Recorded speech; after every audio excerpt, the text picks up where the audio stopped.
Don't miss the tea. Subscribe now. Girl, pour the wine. No, the biggest glass you have. I can't drink because I'm pregnant, so you have to drink for me. I need to live vicariously through you because if I don't vent about my mother-in-law right now, I am going to explode. This has escalated from annoying, quirky boomer to full-blown, Jocasta complex psycho, and I am at my breaking point. I'm just dating her grandchild, and this woman treats my life like her personal soap opera where she's the star and I'm just the villain stealing her man. And by man, I mean my husband, her son. First, the phone. She texts him daily with intimate, clingy messages like, "I love you," followed by a string of excess and kiss emojis. Then, she made a WhatsApp group with just herself and her sons, no wives allowed, and named it My Gorgeous Men. At every family gathering, she orchestrates photos of just her and her boys and shoos us away like hired help.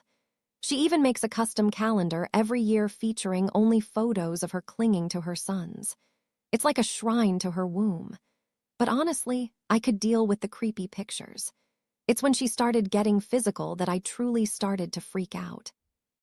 My Mill's obsession with her sons got really uncomfortable when it became physical. My husband doesn't tolerate it with him, but she gets flirtatious with my brother-in-law.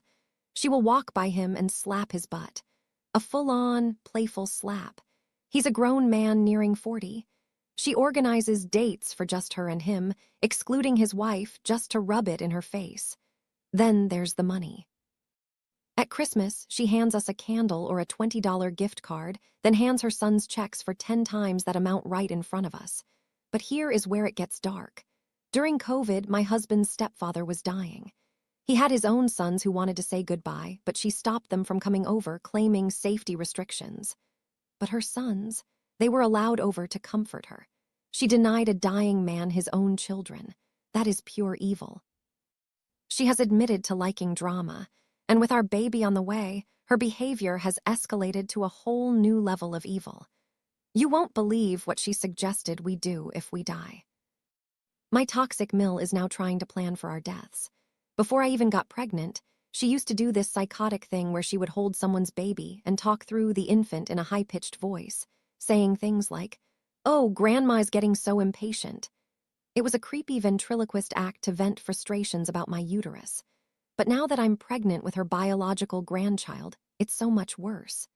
She brought up wills and guardianship, which seems practical, but her suggestion was vile. She suggested that if my husband and I die, the new baby, the biological link to her, should be separated from my older children from a previous marriage. She wants to split up siblings. She wants to take the blood grandchild and discard my other kids like they're nothing. When I heard that, something in me snapped. That is not love. That is ownership. When my husband and I finally confronted her about this, her reaction proved just how dangerous she really is. My Mill actually wants to separate my biological child from my other kids if we die. So we tried to set boundaries. My husband is actually pretty good about calling her out. But what does she do? She weaponizes her tears. She cries and wails and plays the wounded mother who just loves too much. If that doesn't work, she goes behind our backs, spreading lies to family to make me look like the evil one. It's a cycle of drama, confrontation, and victimhood. I'm fed up. If a friend acted this way, I'd block them. But because she's family, I feel trapped. I don't want my baby around this toxic liability. I'm terrified that if I cut her off, she'll go nuclear and call Child Protective Services out of spite. I'm pregnant, I just want peace, not a legal battle with a woman who wants to marry her sons. Am I the crazy one here? I'm thinking about going full no contact, but the fallout will be massive. What would you do?